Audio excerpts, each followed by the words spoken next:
आरती, एक कॉलेज छात्रा को अपने हॉस्टल के कमरे के शीशे में देर रात सेल्फी लेना बहुत पसंद था। उसके पास एक बड़ा सा पुराना शीशा था जो उसकी दादी ने उसे तोहफे में दिया था। ऊंचा, अलंकृत, किनारों पर काली नक्काशी वाला।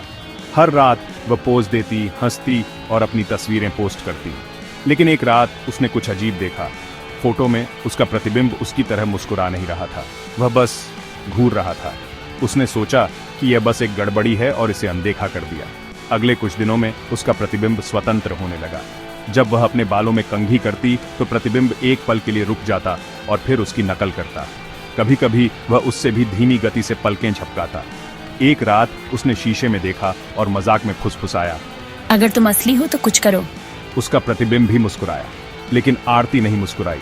डर कर उसने शीशे को कपड़े से ढक दिया। उस रात उसने सपना देखा कि वह आईने में फंसी हुई है, धक्के मार रही है, चीख रही है, जबकि उसका अक्स बाहर आजादी से रह रहा है, उस पर हंस रहा है। वह पसीने से तर उठी। आईना खुला हुआ था और उसका अक्स पहले से ही जाग रहा था, उसे देख रहा था। अगली सुबह उसकी सहेलियों ने आरती को कक्षा में देखा। वह सामान्य लग रही थी, सामान्य से ज्यादा मुस्कुरा रही थी और ज्यादा मिलनसार भी। लेकिन जब उसकी एक सहेली ने अपने फोन की गैलरी खोली तो वे स्तब्ध रह गए। कल रात की हर तस्वीर में आरती का शरीर था, लेकिन उसका चेहरा बस वही पुराना आईना था, काला, खाली और मुस्कुराता हुआ।